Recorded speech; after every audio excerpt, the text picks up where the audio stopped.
Hey everybody, how you guys doing?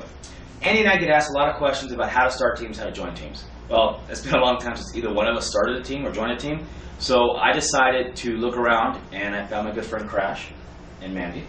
They formed SPIRE just not too long ago. Actually, you showed up at an event. How long ago? August 1st. Was that like 6 months ago?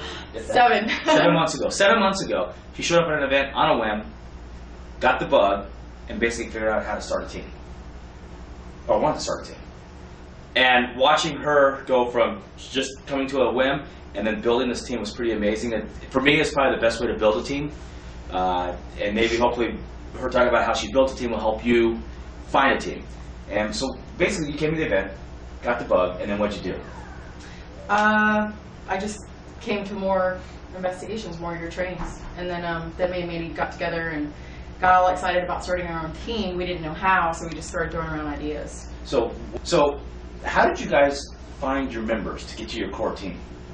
We started a meetup group on meetup.com, but first we had to brainstorm on ideas on a name for what we wanted. And we wanted to know more, and we wanted our purpose to be set apart from everybody else.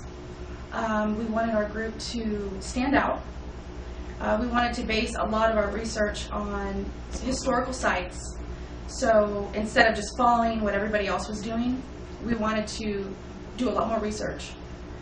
So basically you guys met and you guys basically put together a checklist of ABCs, 1, 2, 3, so what you had to do before you got to the meetup group. And we came up with SPIRE. Came up with your name. And logo. Logo. Yeah. And then did a meetup group. Right. Started a meetup group. And how many people did you get in the first week? My God, it 20? About 20 people. A little over 20 people joined, and it was very selective. Like, we wanted people who were serious, who were going to show up to the meetups. So you were even selected in your meetup group. Yeah. What you let in. And we had to weed out people. Oh, absolutely. Yeah. So when I saw that, I was like, what a cool way that you let these people into your meetup group, and then you kind of start figuring out who people are, who they are, their personalities, are they going to fit, are they not going to fit. And honestly, since that's not part of your core team, you really don't have to kick them out. Right. Bottom line, so you don't have to go through that. You know, it's a meetup group and they can come and hang out and have a good time, but they go home. But when it comes to investigating, right. So basically, you had your meetup group, and then how big did you let them get? I think the most I got was about 40, 50 people. 40 or 50 people. And then how long did you spend getting to know people? How many meetings did you have, or whatever, before you started going, okay, this Rick guy is really cool, so I think I'm going to pick him, or this? It's basically after our first meeting. Well, I'm really good at reading people first when I meet them. I know if I'm going to work really well with them. And we had our first meeting, and I knew, first of all, our lead investigator, Rick, was going to be our lead investigator. I just knew that off the end, and he's been working out great. I had to kind of wait on everybody else because I wanted to get a feel for who was going to actually show up, who was going to be more dedicated, who was going to be serious, who was going to be fit for what we were, for our purpose. So how many people did you pull out of your meetup group for your core team, your investigative team? Total, we have 6 people total, including myself and Mandy. Yeah. Now, did you actually, have you brought anybody in from the meetup group and then said, oh, well, okay, I misjudged this and had to push them back out, or? I absolutely did. You know what's good about the meetup group is that when they sign up, they have their own personal bio. And also it shows you what other groups that they're involved with in meetups. So you can pretty much go through everything that they're involved in. If they're involved in a bipolar group, if they're involved in, anything else. So you get to know a lot about the person reading their bios and stuff, but really you have to meet them in person to get to know them a little bit more. Absolutely. So, okay, so now you're kind of looking at your meetup group and you're figuring out who you want. Now, from your meetup group, do you really worry about picking people out of that? Or just if someone you're not really going to jive with on the core team, you just let them stay in the meetup group so you don't have to go through that headache of purging somebody? I kind of have. Kind of have? A few people. But you don't really have to? No. No. But now you got your core team, so you pulled your 6 people out of your core team. Right. Now, once you got them together, did you sit down with them and start kind of brainstorming on a team level? Yes. We had some private meetings and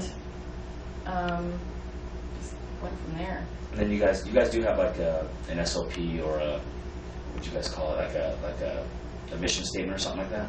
Yeah, we do. It was based off what our purpose was.